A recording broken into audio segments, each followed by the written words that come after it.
Live cities की night bulletin दिन भर बिहार में आपका स्वागत है। मैं गरिमा भारती। सबसे पहले आज की सुर्खियों पर एक नजर। लालू फैमिली में तूल पकड़ा सियासी घमासान।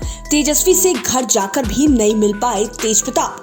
बोले संजय यादव कौन होते हैं हमें रोकने वाले।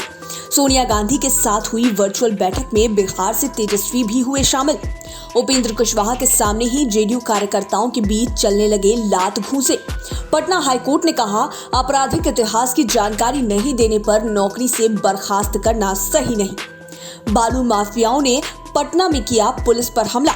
गया में नहाने के दौरान नदी में डूबने से 3 बच्चों की मौत। महाराष्ट्र सड़क हादसे में बिहार के कई मजदूरों की गई जान। और अब सड़क हादसे में मौत होने पर मुआवजे में मिलेंगे 5 लाख। खबरें विस्तार से। लालू फैमिली में नहीं थम रहा है सियासी घमासान। आज दूसरे दिन भी आरजेडी खेमे में यह मुद्दा गरमाया हुआ है। यह विवाद आरजेडी प्रदेश अध्यक्ष जगदानंद सिंह को लेकर शुरू हुआ है। जगदानंद सिंह को लेकर तेज प्रताप यादव आर पार के मूड में आ गए हैं। दरअसल छात्र राजद के एक कार्यक्रम में तेज प्रताप ने जगदानंद सिंह को हिटलर कह दिया था। इससे नाराज जगदानंद सिंह 15 अगस्त के कार्यक्रम में आरजेडी कार्यालय नहीं पहुंचे। उन्होंने बुधवार को अचानक बड़ी कार्रवाई करते हुए छात्र राजद के प्रदेश अध्यक्ष आकाश यादव समेत तेज प्रताप के कई नजदीकी नेताओं को पद से हटा दिया। इसके बाद तेज प्रताप ने जगदानंद सिंह के खिलाफ मोर्चा खोल दिया है। इसे लेकर बिहार के सियासी गलियारे में हलचल तेज हो गई है। हालांकि इस पूरे मामले पर आरजेडी सुप्रीमो लालू यादव अभी भी चुप है। लालू फैमिली में बढ़े विवाद के बीच तेज प्रताप यादव को मुंह की खानी पड़ी। वे राबड़ी आवास पर जाकर भी अपने छोटे भाई तेजस्वी यादव से नहीं मिल पाए। उन्हें बैरंग वापस लौटना पड़ा। इससे तेज प्रताप यादव आग बबूला हो उठे। उन्होंने इसके लिए एक बार फिर तेजस्वी के सलाहकार संजय यादव पर ठिकरा फोड़ा है। तेज प्रताप ने गरमाते हुए कहा कि संजय यादव कौन होता है हमें रोकने वाला।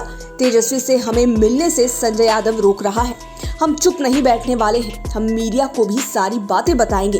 इसके पहले तेज प्रताप ने कल ट्वीट कर कहा था कि जिस प्रवासी सलाहकार के इशारे पर पार्टी चल रही है वो हरियाणा में अपने परिवार से किसी को सरपंच नहीं बनवा सकता। अब देखना दिलचस्प होगा कि इस पूरे मामले पर आरजेडी सुप्रीमो लालू यादव और नेता प्रतिपक्ष तेजस्वी यादव क्या कहते हैं। कांग्रेस की अंतरिम राष्ट्रीय अध्यक्ष सोनिया गांधी ने विपक्षी दलों के नेताओं से वर्चुअल बैठक की। इसमें अन्य राज्यों के अलावा बिहार के नेता भी जुड़े। बिहार से कई कांग्रेसी नेताओं के अलावा नेता प्रतिपक्ष तेजस्वी यादव भी सोनिया गांधी के साथ हुई बैठक में शामिल हुए। बैठक में दिल्ली से शरद यादव के अलावा झारखंड से सीएम हेमंत सोरेन भी शामिल हुए। सूत्रों की माने तो देश की ताजा राजनीतिक हालात पर बैठक में मंथन किया गया। राज्यों की जानकारी भी ली गई। जेडीयू संसदीय बोर्ड के राष्ट्रीय अध्यक्ष उपेंद्र कुशवाहा के सामने ही पार्टी के कार्यकर्ता आपस में भिड़ गए। अरवल के कुर्था में स्वागत के दौरान कार्यकर्ताओं के बीच जमकर लात घूंसे चले। लोगों की माने तो कोई किसी की बात सुनने को तैयार नहीं था। यदि पुलिस बीच बचाव नहीं करती तो मामला गंभीर हो सकता था। दरअसल बिहार यात्रा को लेकर आज उपेंद्र कुशवाहा अरवल के कुर्था गांव पहुंचे थे। अरवल की जेडीयू जिला अध्यक्ष मंजू वर्मा को लेकर विवाद बढ़ गया और देखते ही देखते विवाद हाथापाई में तब्दील हो गया।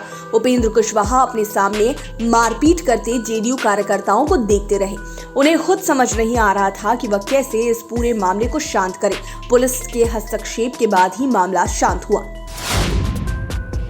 जेडीयू राष्ट्रीय परिषद की बैठक 29 अगस्त को पटना में होगी। इसके एक दिन पहले यानी कि 28 अगस्त को पार्टी के राष्ट्रीय पदाधिकारियों की बैठक होगी। पार्टी सूत्रों के अनुसार राष्ट्रीय पदाधिकारियों की बैठक में उपेंद्र कुशवाहा विशेष रूप से मौजूद रहेंगे, जबकि 29 अगस्त को होने वाली बैठक में मुख्यमंत्री नीतीश कुमार और राष्ट्रीय अध्यक्ष ललन सिंह के अलावे पूर्व राष्ट्रीय अध्यक्ष आरसीपी सिंह भी शामिल होंगे।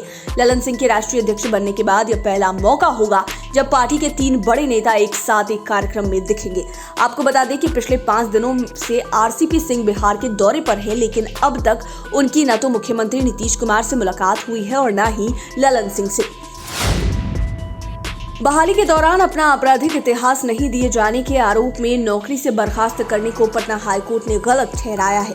कोर्ट ने माना है कि आपराधिक इतिहास की जानकारी नहीं देने पर इतनी अधिक कठोर सजा नहीं दी जानी चाहिए। दरअसल सुनील कुमार की नियुक्ति बीएमपी में सिपाही के पद पर 10 जुलाई 2015 को हुई थी। ज्वाइनिंग के समय सिपाही ने अपने चरित्र सत्यापन में आपराधिक मामले लंबित होने के बारे में कोई सूचना नहीं दी थी। इस पर उसे नौकरी से हटा दिया गया। इसके विरोध में बर्खास्त सिपाही कोर्ट चला गया। हाई कोर्ट ने उसे राहत देते हुए बर्खास्तगी आदेश को निरस्त कर दिया है। न्यायमूर्ति मोहित कुमार शाह के एकल पीठ ने बीएमपी 7 के सिपाही सुनील कुमार की ओर से दायर अर्जी पर सुनवाई के बाद यह आदेश दिया। अपराधी पहले क्राइम करके पुलिस को चुनौती दे ही रहे थे, लेकिन अब तो उस पर भी हमला करने लगे हैं। आज पटना में ऐसे ही एक मामले में बालू माफिया ने पुलिसकर्मियों को घेर कर मारा है, उन्हें खदेड़ कर पीटा है। वाकया पटना सिटी इलाके के रानी तालाब के पास हुआ है। इसमें थानेदार समेत आधे दर्जन पुलिसकर्मी जख्मी हो गए हैं। बालू माफियाओं ने ईंट पत्थर और डंडों से पुलिसकर्मियों को पीटा है। खास बात कि बालू माफियाओं को गांव वालों का भी साथ मिल गया। घटना के बाद आसपास के थानों की पुलिस मौके पर पहुंच गई, तब जाकर मामला शांत हुआ। पुलिस के अनुसार आरोपियों की गिरफ्तारी के लिए छापेमारी जारी है। गया जिले में आज नदी में डूबने से 3 बच्चों समेत 5 लोगों की मौत हो गई। तीनों बच्चे एक ही जगह वजीरगंज स्थित मोरहर नदी में डूब गए, जबकि एक अधेर तनकुप्पा तो एक छात्र फल्गु नदी में डूब गया। बताया जाता है कि वजीरगंज से सुडनी गांव स्थित पैमार नदी में 3 बच्चे नहाने गए हुए थे। नहाने के दौरान पानी की गहराई का अंदाजा नहीं रहा, तीनों डूब गए। उनके शवों को गोताखोरों ने बरामद कर लिया है। मृतकों की पहचान अमरजीत कुमार, पुष्कर कुमार और रजनीश कुमार के रूप में हुई है। दूसरी ओर तनकुप्पा में डूबने वाले अधेड़ की पहचान 50 वर्षीय मृतक सुरेश मांझी तो फल्गु नदी में डूबने वाले छात्र की पहचान अंशु के रूप में की गई है। महाराष्ट्र में आज दोपहर में भीषण सड़क हादसा हो गया। बालूढाना में लोहे के सरिये से लदा ट्रक पलट गया। इसमें 13 मजदूरों की मौत हो गई। मृतकों में कई लोग बेकार के हैं। मृतकों के घरों में कोहराम मच गया है। पुलिस के अनुसार 13 में से 8 लोगों ने तो मौके पर ही दम तोड़ दिया, जबकि 5 लोगों की मौत अस्पताल ले जाने के क्रम में हुई। ट्रक पर कुल 16 लोग सवार थे। हादसे में जिंदा बचे 3 में से 2 लोगों को जालना के जिला अस्पताल में एडमिट कराया गया है। उन दोनों की भी स्थिति गंभीर बनी हुई है। अब सड़क हादसे में मृत्यु होने पर आश्रितों को मुआवजे में 5 लाख रुपए दिए जाएंगे। साथ ही गंभीर रूप से जख्मी होने पर 50,000 रुपए की सहायता राशि दी जाएगी।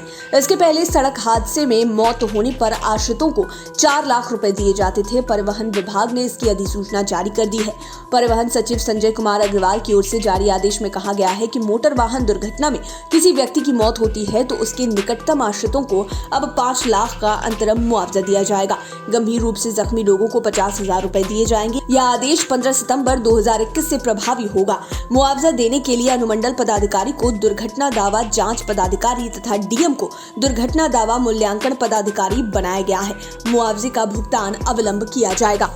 लाइव सिटीज की नाइट बुलेटिन में फिलहाल इतना ही। खबरों की दुनिया में बने रहने के लिए हमारे चैनल को सब्सक्राइब करें। ये वीडियो फेसबुक पर देख रहे हैं तो पेज को लाइक करें, साथ ही साथ आप हमें ट्विटर पर भी फॉलो कर सकते हैं। धन्यवाद।